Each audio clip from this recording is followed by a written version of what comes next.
Can you beat Kingdom Rush Alliance only using artillery? We already beat it using barracks, so now it's time for artillery. Rules are simple. I can only use the free artillery towers. I cannot use premium heroes, which means I only have 4 options. And bonus rule is not for me, but for you guys is to subscribe.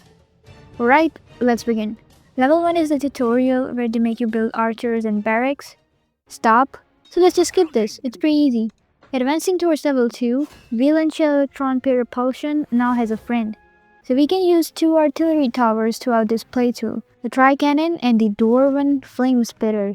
Seriously, who suggested this name? We start with the Tricanon and won't unlock the Flamespitter till the 10th stage. Wow. This level was not a problem in particular except for these rats that go invisible. Okay, let's move on to level 3, Deja Voodoo. So I'm pretty sure you guys know that this level introduces the infamous flying fricks. Wave number 6 and 9 are loaded with them. There's no way to damage them except for Vesper and this 3 power.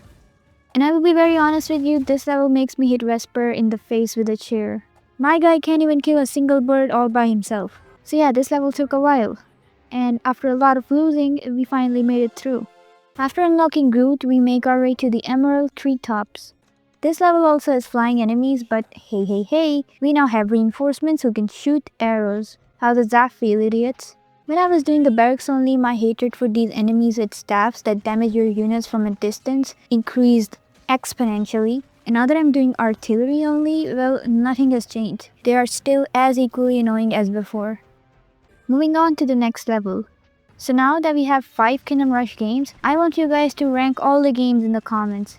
If you ask me, well, my number 1 is Kingdom Rush Frontiers. Then comes the OG, then Alliance, Origins, and lastly, Vengeance. Okay, so we get this new enemy in this level who throws poison bombs or something. And if you know Stardew, you know that this is just dinosaur mayonnaise. This level made me rethink the idea of beating Alliance with artillery. Why don't you die? I guess this was inevitable, so never mind. This is the only clip I have of the winning run and then my recorder just stopped.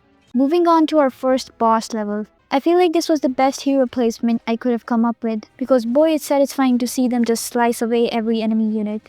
The overheat upgrade for the Tricanon kinda reminds me of the Dwarf from Frontiers. Damn, that guy did a lot of crowd control. So overheat is probably one of my favorite upgrades in Alliance, thus my guys literally use hot peppers for it.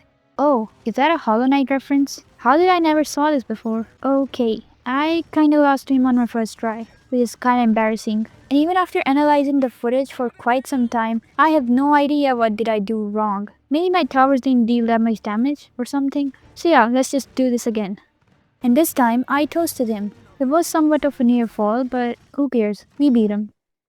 We follow the cult out to the forest and reach the Bleak Valley. So this level introduces new flying fricks and they're much stronger than the ones before. Plus, they teleport forward when you hit them.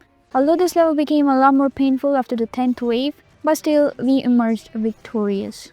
The Caramine Mines was a straightforward level, except for the cult priests, they were a tad bit annoying. But we made it through. Moving on to the next level, I like how for the past 9 levels or so, all I'm doing is throwing a bunch of Tricannons on the ground and watching them do their boom boom. The good news is that after this level, we will unlock the Flamespitter. Not that it will make any difference because it kinda sucks, but still I am going to use it. The Tricannons are literal beasts with the level 3 overheat. That's right, burn them! Right, a new tower, finally. And we are at the temple courtyard. I started with 4 Tricannons and 2 Flamespitters. This level introduces the Tamed Stalkers and they are infuriating.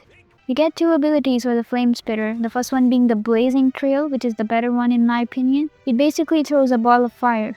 The second one is the Scorching Torches. It makes fire erupt from the pot. And if you do it all the way to level 3, there's also chances of enemies getting stunned. Moving on to the Canyon Plateau, the thing I like about the Flamespitter is that it leaves a burn on enemies without any extra upgrade. Everything went smoothly till the 13th wave, but then the things went a little out of hand. Stop it. I can do this all day. Alright, boss fight time. Here comes Corrupted Denas. And he's down.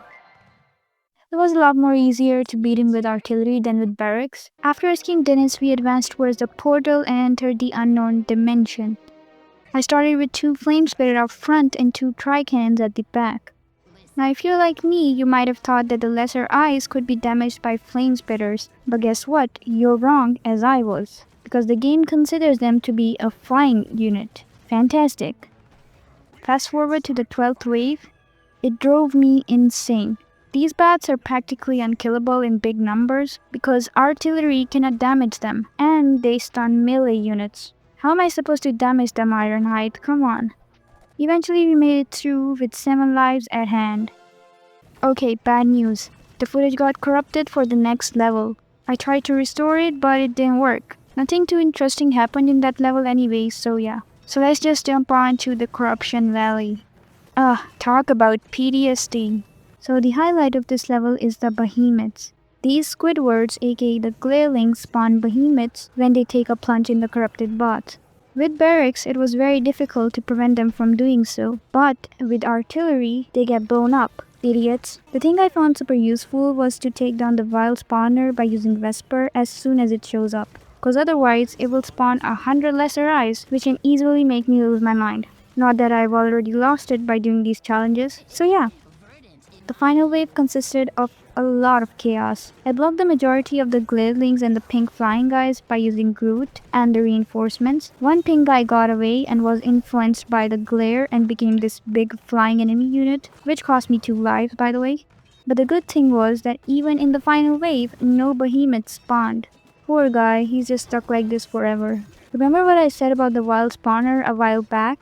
Well, this is exactly what I meant. I took my eye off of it for a second and it just went all over the place. Anyhow, we did manage to beat it and the Corruption Valley is cleared. Moving on to the next level. In this level, the glare covers a big chunk of the path. So the idea was to fill this area first with towers because towers become useless on enemies that are under the effect of the glare. Fast forward to the final wave where we take on Seeress. With some extra help from King Denas topped off with my epic Kingdom Rush skills. Haha. Seeress was down.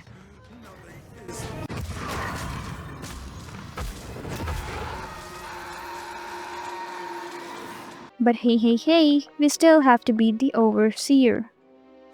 Okay, here we are, Hunger's Peak. I'm going to play this footage on 5x because this fight took a lot of time, and here's why. So let me make this very clear, artillery cannot damage this guy. In the barracks only challenge, the rocket gunners did some damage to him because I positioned them on the very edge of the map, but with artillery, nope. I can't even make a single hit. So we practically have to beat this guy without towers. Fantastic. So this guy starts to destroy your towers at his final stage. This fight took so long that I only had 3 towers left by the end of the fight. With a meager supply of 4 hearts at hand, we finally beat the Overseer. Let's go! We beat Kingdom Rush Alliance only using artillery. This was such a painful experience. Not recommended. Do it at your own risk. I hope you enjoyed my suffering. Do check out the other Kingdom Rush videos here. I will see you in the next one. Bye.